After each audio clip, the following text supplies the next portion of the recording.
Hi, I am so great that once again I am able to meet you like this. Welcome or welcome back. I am Jaswin. This channel is all about studying Bible. Nothing more, nothing less. I have already posted few videos. So if you watch it in the order I posted, it will be more useful to you. You ever wondered why there is so many pain and suffering in this world? Why there are things not in order? We are going to see when these things are started to happen. We already saw God created man in his image. Not only that, he created a place for him to live, Eden Garden. It was magnificent with beautiful trees, fruits and vegetables that humans can eat, animals and birds that do not harm people and can live harmony with people. One of God's most important purpose for creating man is to have relationship and fellowship with him. God created humans to have eternal love and fellowship with him. God did not create humans and leave them on their own to live. He created them. He created a beautiful place for them to live where all their needs are already met. In that place, he continued to meet humans and interacted with them. In the Garden of Eden, man's relationship with God was excellent and perfect. God gave the first parents a few responsibilities. The first important one is to be fruitful and multiply. And it was their responsibility to cultivate and protect this garden. This Garden of Eden was created in a small place. When they started to multiply as God desired, this place will soon be not enough for them. So it is safe to assume that it is their responsibility to expand this garden to other places of the world. Imagine this earth full of like Eden garden. God probably wanted this earth to be like that. But look at our world. What we see now is a disaster. What happened? Before we are going to understand the fundamental issue, we are going to learn about a person, about an angel to be specific. He created angels in groups like specific tasks for them. This particular angel called Lucifer was created to lead the worship of God in the most high place. He was created as a good angel and his primary responsibility was to lead a group of angels to worship God. Lucifer, the worshipper of God, started to desire the glory of God.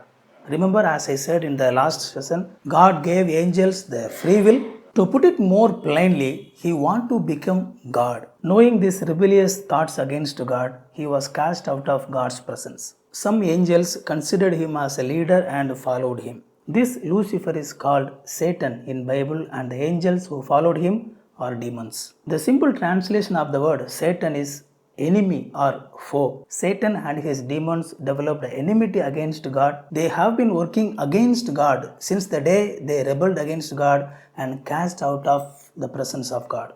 They hate God and whatever that is belongs to God. There is one truth I want to highlight as we are talking about Satan. Sometimes when we think about Satan, we think that he is an opposite, equal, powerful enemy against God. This is simply not true. God is the creator.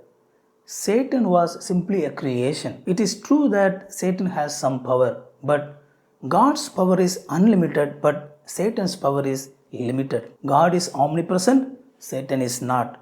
God is all powerful, Satan is not. God is all knowing, Satan is not. Yes, he has some space that he can do certain things, but he cannot do anything that whatever he wants to do. Okay, let us come back to Eden Garden.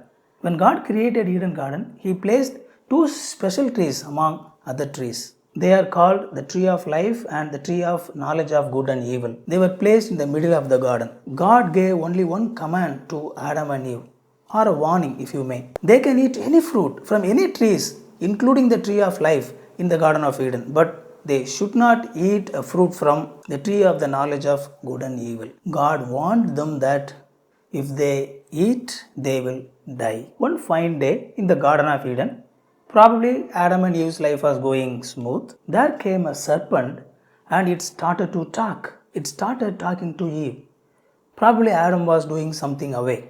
We don't know, but the serpent was talking to Eve. But the problem is, it started to question what God told them not to do. Only from that, we understand the evil intent of that serpent. It deceived Eve with its words that they can eat from the tree of the knowledge of good and evil. which God deliberately prohibited. That serpent told Eve, kind of in an indirect manner, that if they eat the fruit, they will be like God. God is so jealous that they don't want them to be like Him. That is why He was not allowing them to eat that fruit. What is this serpent? We do not know, but through its actions against God, we came to understand that probably it was Satan took the form of serpent, or Satan is controlling a serpent. We do not know what it is, but his actions speaks that what it is doing is against God. However, Eve was deceived by this serpent's words and ate the fruit from the tree of knowledge of good and evil. Not only she ate, she gave some fruits to Adam and he ate too. Do you know what happened?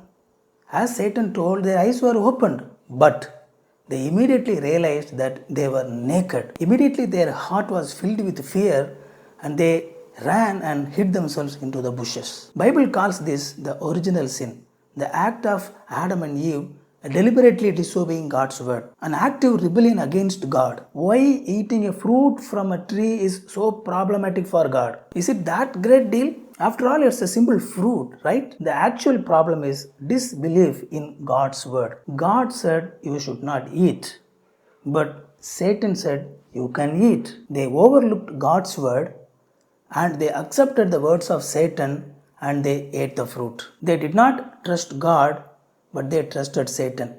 They disbelieved God's word and they believed Satan's word. The problem here is not primarily their action, but their intent, their attitude. Overlooking God's word is overlooking God. Distrust God's word is distrusting God.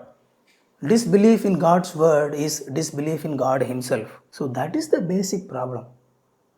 They threw out God from their life as God wanted. There were immediate consequences and long-term consequences of their active rebellion.